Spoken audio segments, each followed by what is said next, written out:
और आप दोहराएंगे, उस प्राण स्वरूप, दुख नाशक, सुख स्वरूप, श्रेष्ठ, तेजस्वी, पाप नाशक, देव स्वरूप परमात्मा को हम अपने अंतःकरण में धारण करें।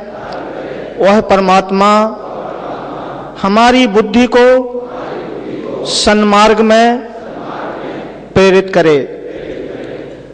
परम पूज्य गुरुदेव और परम वंदनीय माता जी के सूक्ष्म संरक्षण में यहाँ विराजे हमारे समस्त देव स्वरूप युवा, आज आप लोगों को देख करके अंदर से मन इतना प्रसन्न और इतना उल्लसित हो चुका है कि उसकी हम वर्णन नहीं कर सकते। देखिए, पूरे विश्व का अगर हम आकलन करें तो हमारा जो भारत देश है, भारत देश में सबसे ज्यादा युवा 65 करोड़ युवा हमारे देश में हैं। और आप सब लोग जानते हैं कि किसी भी राष्ट्र की अगर कोई धरोहर है, कोई संपत्ति है, उसकी सुदृढ़ता और समृद्धता के लिए तो युवा हैं। आदरणीय भाई साहब, हमारे मनीष जी, हमारे ज्ञानेंद्र जी भाई साहब ने जो प्रयास किया है, ये अतुलनीय है, जिसका वर्णन नहीं किया जा सकता कि इतने युवाओं के लिए वो अपने विवेक से, अपनी बुद्धि से, अपने श्रम से और आज आप लोगों को एक नई दिशा की ओर अग्रसित कर रहे हैं। ये कोई साधारण बात नहीं है, ये बहुत ही प्रशंसा की और बहुत ही उच्च कोटि की बात है। देव संस्कृत विश्वविद्यालय के बारे में मैं आपको एक संक्षेप में 2 मिनट में अपनी बात रखूं, उसके बाद मैं विषय की बात करूंगा। गायत्री परिवार के संस्थापक परम पूज्य गुरुदेव वेदमूर्ति तपोनिष्ठ आचार्य श्री राम शर्मा जी की परिकल्पना थी कि हमारे भारत देश में एक ऐसे विश्वविद्यालय की स्थापना हो जो तक्षशिला और नालंदा के स्तर का हो, जहां देव मानव और महामानव गढ़े जा सकें। परम पूज्य गुरुदेव आप लोग सब जानते हैं, परम पूज्य गुरुदेव ने 1990 में शरीर छोड़ दिया था गायत्री जयंती के दिन। और उनकी जो सोच थी, उनकी जो परिकल्पना थी, वो सन 2002 के में देव संस्कृति विश्वविद्यालय के रूप में साकार हुई। अगर आप लोग सब जो भी हमारे भाई वहां गए हों और उन्होंने वहां का वातावरण देखा हो, वहां की व्यवस्था देखी हो, वहां की सुंदरता को देखा हो, तो आपको अपने मन में अपने आप कल्पना उभर आएगी कि जो प्राचीन हमारी ऋषि पद्धति थी, आश्रम पद्धति थी, गुरुकुल पद्धति थी, आरण्यक पद्धति थी, उसी को आधार लेकर के देव संस्कृत विश्वविद्यालय संचालित हो रहा है। अभी हमारे यहां दीक्षांत समारोह था, हमारे भारत देश के महामहिम राष्ट्रपति प्रणब मुखर्जी उसमें आए हुए थे। उन्होंने कहा कि इतना प्राणवान, इतना व्यवस्थित और इतना सुंदर शिक्षा का केंद्र मैंने कहीं देखा ही नहीं पूरे विश्व में। देव संस्कृत विश्वविद्यालय में बहुत सारे कोर्स संचालित हो रहे हैं। उन्हीं कोर्सों के साथ साथ एक शोधनता और ग्राम विकास का कोर्स, 1 वर्षीय डिप्लोमा कोर्स शुरू हुआ है। आप लोग यहां सब बड़े प्रबुद्ध वर्ग से बैठे हुए हैं। आज देखिए, WHO विश्व स्वास्थ्य संगठन कह रहा है कि 2020 तक, सन 2020 तक हमारी बीमारियों की, मनुष्य की बीमारियों के ऊपर अंग्रेजी दवाइयां, एलोपैथिक दवाइयों का प्रभाव नहीं होगा। माने हम बीमार होंगे तो अंग्रेजी दवाइयां हमारी बीमारियों पर काम करना ही बंद कर देंगी। कारण क्या है? आज हम हवा में जहर ग्रहण कर रहे हैं, दूध में जहर है, अनाज में जहर है, सब्जी में जहर है, पूरा वातावरण प्रदूषित हो चुका है। कारण क्या है? आप सब लोगों ने इतिहास पढ़ा है कि जैसे ही हमारा भारत देश स्वतंत्र हुआ, हमारे देश के सामने सबसे बड़ी एक विकट समस्या थी खाद्यान्न की आपूर्ति। खाद्यान्न की समस्या सबसे बड़ी विकट समस्या थी कि हम अपने देशवासियों के लिए भोजन की व्यवस्था कैसे करें, और उसकी आपूर्ति के लिए जो उस समय पूरी दुनिया में हरित क्रांति का दौर चल रहा था, उसी क्रम में भारत ने, हमारे देश ने भी हरित क्रांति की नीति को अपनाया। हरित क्रांति क्या है? हरित क्रांति में हमने रासायनिक खादों का प्रयोग किया, भूजल का प्रयोग किया, मशीनियों का प्रयोग किया और बौनी प्रजातियों का हमने प्रयोग किया। उससे फायदा क्या हुआ? उससे जितना हम चाह रहे थे उतना हमको खाद्यान्न तो मिला, लेकिन उसके दुष्परिणाम, हमारी भूमि की उर्वरक क्षमता कम हो गई। आज आप लोग देख रहे हो, हजारों की संख्या में थोक के भाव में लोग आत्महत्या कर रहे हैं। भूजल स्तर नीचे चला गया। मशीनों के कारण ग्रामीण क्षेत्रों में बेरोजगारी फैल गई। आप देख लीजिए, गाड़ियों में आप लोग सफर करेंगे, आप लोगों से पूछेंगे कि साहब कहां जा रहे हैं, और वो कहेंगे साहब हम बंबई जा रहे हैं, हम दिल्ली जा रहे हैं। क्यों जा रहे हैं? रोजगार की तलाश में। क्यों जा रहे हैं साहब बंबई? घूमने नहीं जा रहे बंबई या दिल्ली घूमने नहीं जा रहे। हमारे भाई कहां जा रहे हैं? रोजगार की तलाश में। तो हो क्या रहा है? गांव कस्बे खाली हो रहे हैं, गांव से लोगों का पलायन बढ़ रहा है और शहरों का संतुलन बिगड़ रहा है साहब। शहरों की 1 लाख की आबादी के संतुलन की क्षमता थी, और अगर मान लीजिए वहां 3 लाख की आबादी हो जाए तो संतुलन बिगड़ेगा कि नहीं बिगड़ेगा? और संतुलन बिगड़ रहा है, प्रदूषण फैल रहा है, बहुत सारी समस्याएं खड़ी हैं। इन सारी समस्याओं के निदान के लिए हमको क्या करना पड़ेगा? हमको करना पड़ेगा, हमारी जो प्राचीन पद्धति थी, जो गांव में छोटे छोटे उद्योग, लघु उद्योग, कुटीर उद्योग चला करते थे, उन उद्योगों के तरफ हमको फिर से मुड़ के आना पड़ेगा। तभी अभी आप लोगों ने एक प्रार्थना की, अभी आपने जो प्रार्थना की कि वह शक्ति हमें दो दया निधे, कर्तव्य मार्ग पर डट जाएं। देखिए, एक छोटी सी मैं आपको बात बता दूं, अगर हमारे मन में अगर दूसरों के दुख को देख करके पीड़ा हो जाए, दूसरों के दुख देख करके हमारे अंदर तड़प पैदा हो जाए, तो समझिए कि हमारे अंदर भाव संवेदना जाग गई। आज हो क्या रहा है? आज हम अपने सिर्फ निजी स्वार्थ तक के हमारी सोच रह गई है, जबकि ऐसा नहीं था। हमारा जो भारत देश है वो संस्कृति का देश है, ऋषि मुनियों का देश कहलाता है, देवताओं का देश कहलाता है। कुछ तो गलती इतिहासकारों ने की है। इतिहासकारों ने कैसी गलती की? इतिहास ही सही नहीं लिखा।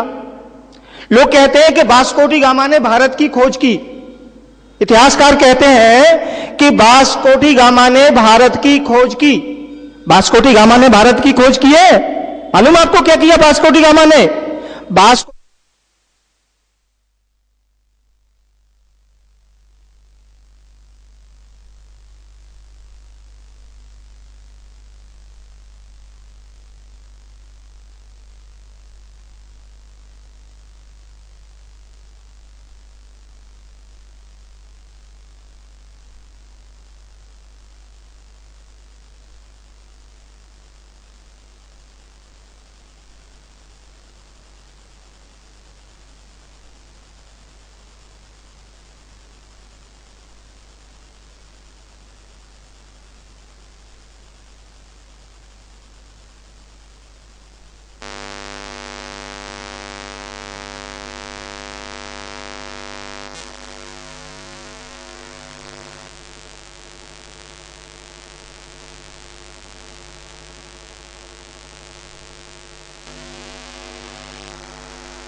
हाँ साक्षी है। आज हम सब लोग देख रहे हैं, इतना लूटने के बाद में, इतना सब कुछ करने के बाद में क्या वे सुख या शांति महसूस कर रहे हैं? वो नहीं कर रहे। वो आज उनकी स्थिति देख लो। जिनके राज्य में सूर्य उगता था और सूर्य डूबता था, आज वो सिमट के रह गए। और दूसरा ईश्वरीय प्रकोप देख लीजिए आप चीन को देख लीजिए, आप अमेरिका को देख लीजिए, आप इंग्लैंड को देख लीजिए, आप जापान को देख लीजिए, बर्फबारी हो रही साहब, हाहाकारी मचा दी भगवान ने। तो कहने का मतलब, अगर हम सही मार्ग पर चलेंगे, सही नीतियों पर चलेंगे, तो परमात्मा भी हमारा सहयोग करेगा। और हम अगर गलत नीतियों को लेकर के चलेंगे तो भगवान हमसे किनारा काट लेगा। पैसे से सुख नहीं मिलता, पैसे से शांति नहीं मिलती, पैसे से आत्म संतुष्टि नहीं मिलती। हम बस दो 5 मिनट के बाद में, पैसे से शांति नहीं मिल सकती। शांति कैसे मिलती पता है आपको? एक छोटी सी कहानी कहूंगा मैं आपसे। एक बालक अपनी मां के साथ में बाजार गया। बाजार जाने के बाद में एक ऐसी सोच रहती है कि बच्चों के लिए कुछ खाने पीने के लिए मिठाइयां खरीदी जाएं। तो उनकी मां ने कहा कि बेटा तुमको हम मिठाई खरीद देते हैं। उस बच्चे ने कहा कि नहीं, मिठाई नहीं खरीदेंगे। तो बोले क्या खरीदेंगे? बोले तुम अपने लिए जेवर खरीद लो, तुम अपने लिए जेवर खरीद लो। मां बड़ी उसमें पड़ गई, चिंतन में पड़ गई कि बाजार जाता है आदमी, थोड़े बहुत रुपए लेके जाता है, और मिठाई में और जेवर में तो फर्क होता है ना, मिठाई में और गहनों में तो फर्क होता है। उसने बड़े सोच विचार के बाद में कहा कि बेटा जब तुम बड़े हो जाओगे, और बड़े हो जाने के बाद में जब तुम कुछ कमाने लगोगे, नौकरी करने लगोगे, तो तुम्हारी तनख्वाह से मैं जेवर खरीदूंगी। उन्होंने कहा ठीक है साहब। बच्चा बड़ा हो गया, पढ़ लिख गया, और पढ़ लिखने के बाद में वो रोजगार से लग गया। जब उसको पहली तनख्वाह मिली तो उसने कहा कि मां आपके लिए जेवर खरीदना है?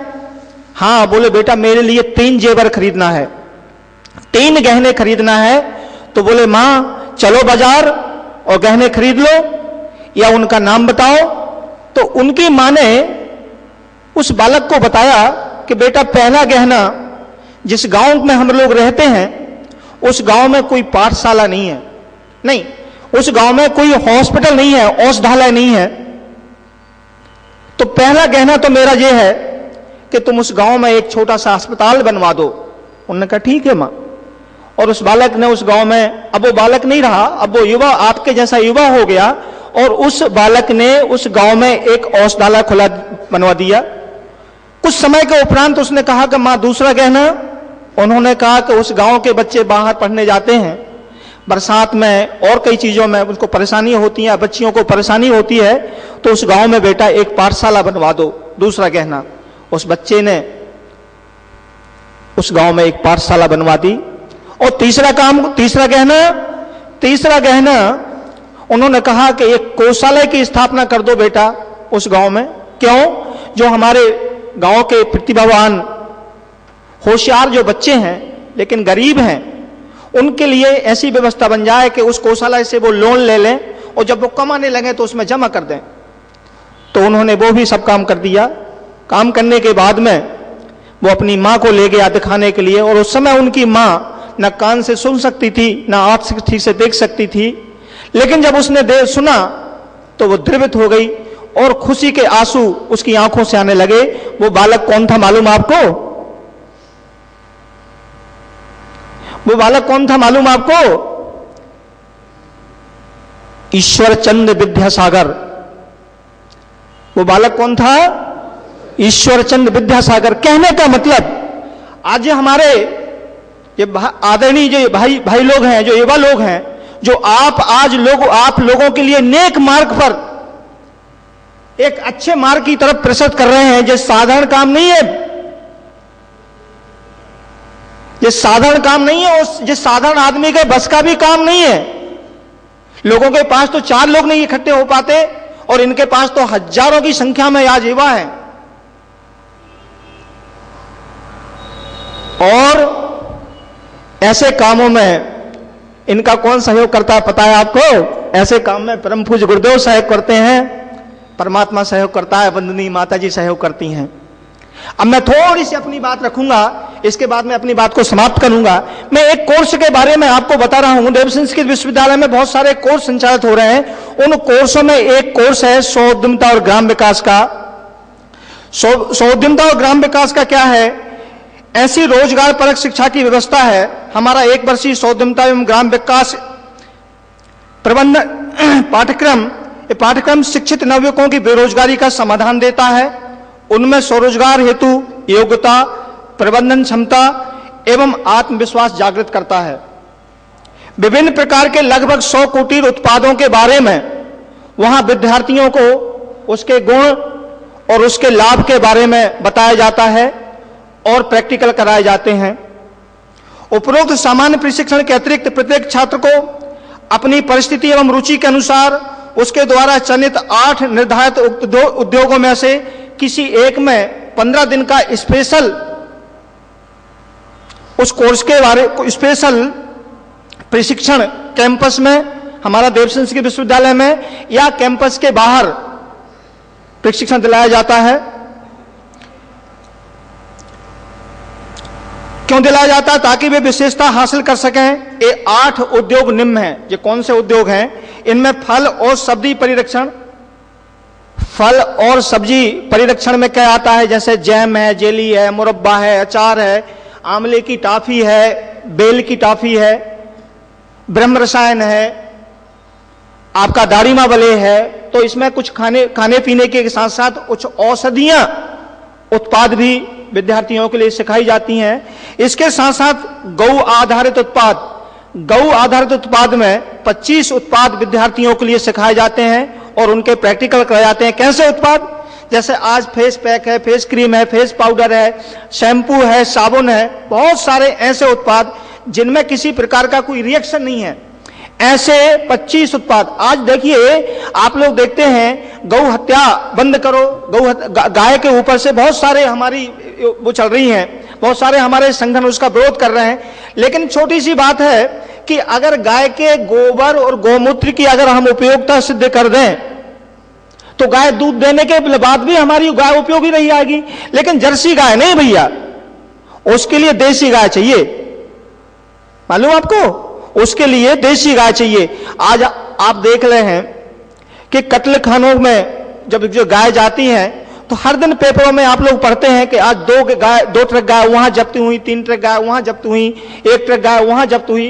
कारण क्या हो गया कि लोगों ने गाय का दूध खाया, उससे बछड़े बछिया पैदा हुए, उनको लिया। लेकिन जब दूध देना बंद कर दिया तो लोग क्या कर रहे हैं, उसको खासकर मध्य प्रदेश में हमको देखने को मिला है कि गायों को या तो जंगल में छोड़ आते हैं या शहर में छोड़ आते हैं। लोग उनको इकट्ठा करते हैं, ट्रकों में भरते हैं। आप लोगों ने देखा होगा ट्रकों में एक ट्रक में 40, 35 गाय जैसे बोरे भरते हैं अनाज के, ऐसे गाय को भर के और कत्ल खानों के लिए ले जाया जाता है। उन कत्ल खानों में गाय को पता है आपको कैसे खत्म करते हैं? अगर आप लोगों को पता है तो ठीक है, और नहीं तो मैं बता देता हूं। उन कत्ल खानों में 100 डिग्री पानी को हीट किया जाता है और फुब्बारे के माध्यम से उनके ऊपर पानी की बौछार की जाती है और बौछार करने के बाद में फिर उनमें कोड़े मारे जाते हैं और कोड़े मारने के बाद में जिंदा गायों के चमड़े निकाल लिए जाते हैं और बाद में उसके खून को और मांस को बाहर के देशों को निर्यात कर देते हैं। इन सारी चीजों को, इन परेशानियों को दूर करने के लिए देखिए, हड़ताल करने से कुछ होने वाला नहीं है, हल्ला मचाने से कुछ होने वाला नहीं है। जब तक हम धरातलीय कोई काम नहीं करेंगे तब तक इन बातों का समाधान नहीं होगा।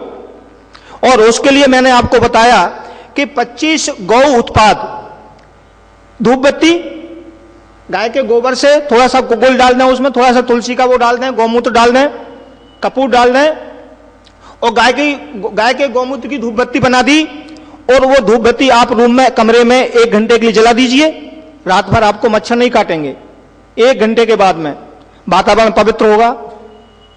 दूसरी बात क्या होगी, लोगों को रोजगार मिलेगा, गाय की उपयोगिता सिद्ध हो जाएगी। ऐसा उत्पाद, ज्यादा समय नहीं लूंगा मैं। इसके बाद में बेकरी उत्पाद, 8 प्रकार के मधुमक्खी पालन, साबुन एवं डिटर्जेंट। आज देखिए, जो भी हम साबुन शैंपू लगा रहे हैं, इनमें सब में केमिकल्स होते हैं। हर आदमी चाहता है, भाई साहब जानते होंगे, कानपुर गौशाला सोसाइटी वाले तोशनीवाल जी बहुत सारे हर्बल प्रोडक्ट बना रहा है और उनके बाहर बहुत सारा उनका उत्पाद जो है ना विदेशों को निर्यात हो रहा है। रामदेव बाबा को देख लीजिए, आज रामदेव बाबा जी के पास में 10,000 लोग काम कर रहे हैं। मैं चाहता हूं कि आप लोग अच्छी अच्छी बड़ी बड़ी नौकरियों में जाओ, बहुत बड़े बड़े पदों पर जाओ, और नौकरियों के साथ में आज जिस माध्यम से आप लोग आगे बढ़ रहे हैं उसके साथ साथ आपके अंदर मानवता भी प्रकट हो रही है। अगर हम बड़े पद पर होते हुए भी अगर हमारे अंदर मानवता है तो हम बहुत अच्छे काम करेंगे, और अगर हमारे अंदर मानवता नहीं है तो वही हम लूट घसोट भ्रष्टाचार करप्शन की काम करेंगे। तो ऐसे उत्पाद हो गए, लेमिनेशन, स्क्रीन प्रिंटिंग, ऐसे बहुत सारे उत्पाद हैं। जो 1 साल का डिप्लोमा कोर्स है, इसमें 30,000 रुपए मिशन ने फीस रखी है, और 30,000 में आप लोगों को बहुत शानदार, भाई साहब ने देखा होगा वहां हॉस्टल की जो व्यवस्था है। आप गए साहब, आप विश्वविद्यालय गए होंगे? ओहो क्या बात है, अरे वाह। तो आप लोगों ने देवसिंह की विश्वविद्यालय में देखा होगा, चाहे वो छात्र हो चाहे छात्रा हो, अलग अलग उनके आवास की व्यवस्था है, अलग अलग उनको भोजन की व्यवस्था है, और इस पढ़ाई के साथ साथ उनको योग, उनको नेचुरोपैथी, उनको पंचकर्मा, उनको जीवन जीने की कला। फिर श्रद्धेय हमारे डॉक्टर जो अपने अकल विश्वघाती परिवार के प्रमुख डॉक्टर प्रमोद पंड्या जी, सप्ताह में 2 बार, एक दिन गीता की, सोमवार को गीता की क्लास होती है उनकी, और गुरुवार को ध्यान की क्लास होती है। तो ऐसी सारी विद्याओं से आपको पारंगत कराया जाता है। इसमें 30,000 रुपए जो फीस रखी गई है उसमें इन सारी सुविधाओं को साथ में है। 1 साल का जो कोर्स है, आप लोग चूंकि अच्छी शिक्षा पढ़ रहे हैं, अच्छे उसमें जा रहे हैं, लेकिन आपके संपर्क के अगर कोई ऐसे भाई हैं जो 12वीं पास हैं और जिनकी आयु 30 वर्ष से ज्यादा नहीं है, उन लोगों के लिए आप लोग प्रेरित कर सकते हैं। ये पाठ्यक्रम हम दे जा रहे हैं आपको, इसमें और बहुत सारी चीजें डिटेल से दी हुई हैं कि कैसे आप मार्केटिंग करेंगे, कैसे आप प्रबंधन करेंगे, कैसे और सारी और जो चीजें रहती हैं, जरूरत रहती हैं, कच्चे माल की कैसे आपूर्ति करेंगे, वो सारी चीजें इसमें डिटेल से दी हुई हैं। इसके अलावा 18 ऐसी जानकारियां दी हैं जीवन व्यवहार संबंधी, जिनके अभाव में हम बहुत सारे लाभों से वंचित हो जाते हैं। जो मैं आदरणीय भाई साहब के लिए इसकी एक कॉपी दे दूंगा, और मैं चाहूंगा कि भाई साहब के माध्यम से आप लोगों से इसकी फोटोकॉपी का अगर कुछ ऐसा हल्का सा वो कलेक्शन हो जाए और सबके पास में इनकी फोटोकॉपी पहुंचे। इनमें हमारा ईमेल नंबर है, हमारा वेबसाइट है, और हमारे फोन नंबर डले हुए हैं। और ज्यादा जानकारी के लिए आप लोग हमसे संपर्क कर सकते हैं। आप हमको सिर्फ मिस कॉल करें और इसके बाद में हम आपसे फोन पर बात करेंगे और विस्तृत जानकारी देंगे। ऐसी मैंने आप लोगों से जो जानकारी दी, मैं बड़ा सौभाग्यशाली हूं कि भाई साहब ने हमारे लिए इतना समय दिया, उसके लिए मैं भाई साहब का बहुत बहुत धन्यवाद करूंगा। और इसी के साथ में अपनी वाणी को मैं विराम देता हूं। जय हिंद, जय भारत। बोलिए वेद माता गायत्री की।